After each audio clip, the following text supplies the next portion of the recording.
It's a little bit windy out. You might hear the garage door rattling. Hey guys, welcome back to the channel. My name is Isaac Spoon and I do all kinds of firearm videos along with some Sequoia and off-road type videos. So if you're interested in that, go check out my channel after this.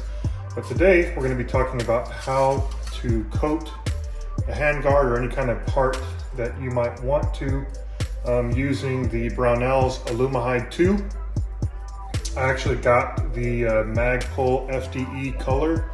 If you look online, there's a lot of conflicting reports of the color not really matching Magpul.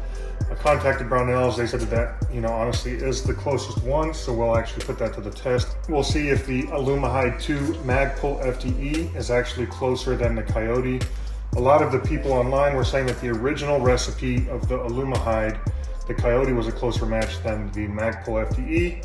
But after they updated the recipe to this AlumaHyde 2, that the actual Magpul FDE was a much closer match. So we're going to test it out and see if it actually is or not. Also, I'll show you the prep work that's involved, which is actually the key to doing this. So stay tuned and we'll get going on it. Okay, first things first, we're going to use some Scotch-Brite. I just got this stuff from Target. Anything would really work. We're just going to kind of rough up the surface a little bit and try and get a good surface for any kind of adhesion for the actual AlumaHyde to stick to. So you want to try and scuff up every bit of surface that you plan to paint. Some areas up here might be a little bit more tricky, but we're going to go ahead and try and get everything we can to the best of our ability. That way we can promote the best surface on surface contact for the coating that we're going to have. So let's go ahead and get to it. This stuff, Scotch-Brite Advanced Extreme Scrub, out of everything that they had at Target, this was actually the most rough, so I went ahead and got that. All right, I got it kind of rubbed down. You can see some of the aluminum kind of poking out on some of the edges. The goal here isn't to get it all the way down to the bare aluminum. You just want to kind of get a nice textured surface for the actual coating to adhere to. Just kind of get a nice even surface for what you think is good enough. Just kind of rough it up a little bit, and next thing we want to do is spray it down with some degreaser. Make sure you're wearing some kind of gloves or you hang it, because you don't want any of your oils from your fingers or to get onto the metal again, because that could affect your coating. I went ahead and put these rolls of masking tape in the holes with the threads. I just don't want that coating to kind of cake up in the threads and maybe affect my ability to screw it in. So, that's just what I'm doing. Feel free to do whatever you want to do with yours.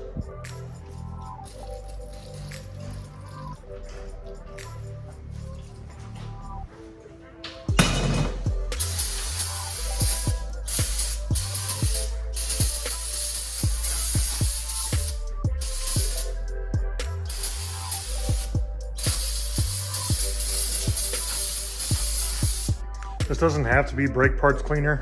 You can use any kind of degreasing method you want, but I just have some brake parts cleaner already. And it's very cheap. For what it's worth, it's better to get the non-chlorinated kind. It's not the end of the world if you don't. It's just better if you do. Here's the information on the actual can itself. If you want to read it, go ahead and pause the video. How to use.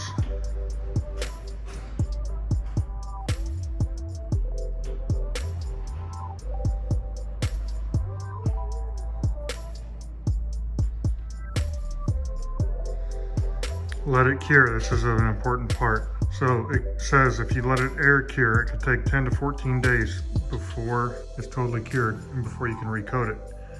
However, you can speed cure it by baking the parts for 3.5 hours at 195 degrees. And I was told that by speed curing it, it absolutely is fully cured compared to letting it air dry for about 2 weeks. And I've also read that you might need to get several different spray nozzles for your application because it might get clogged. I did not, however, so hopefully this is enough to do the first coat. This should be the only coat I need over the outside. We will figure out if it's good enough. Again, sorry for the noise. My garage door is making it super windy outside right now. Another thing, I'm gonna spray this on the cardboard box first because a lot of people have had, looks like most of the reviews that were like this were several years old, but you know, they would get a Magpul FDE and the actual coating was like a black or gray coating. So I'm gonna just make sure this is FDE before I spray the rest of the actual parts. Yes, it is FDE. I'll go ahead and show you guys up here. You can see FDE color. It does say you need to spray it 12 to 15 inches away. So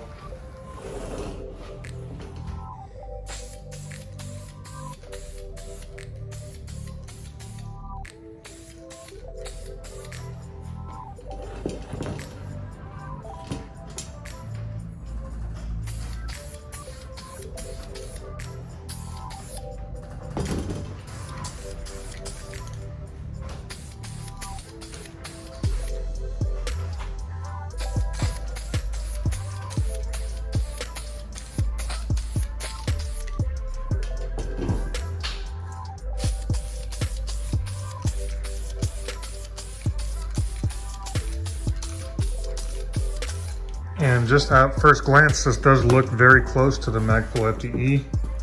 So I'd say it is a pretty good match right now, but we'll see after it cures. One thing it does say to do when you're done spraying is to turn it upside down and spray all of the current liquid out of the nozzle, so that way it doesn't dry and clog it up.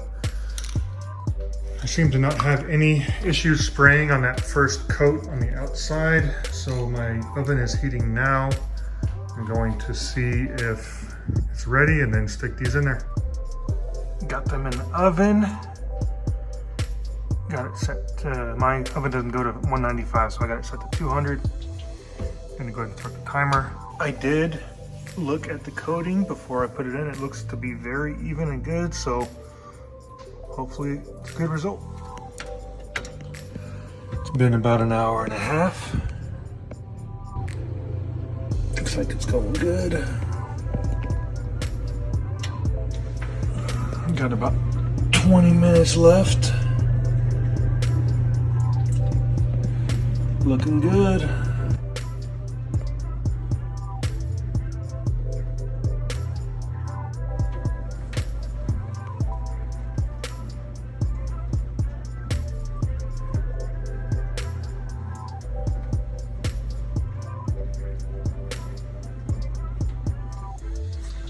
So this is the handle that came on the Palmetto State Armory AK. The colors look very, very close. I mean, they are a little bit different, but I would say that's close enough for sure. I'm very happy with how it turned out. I just pulled them out. They look really good.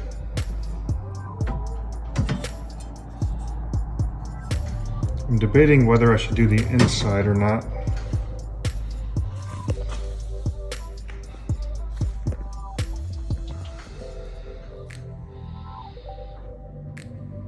Here it is, installed on my AK.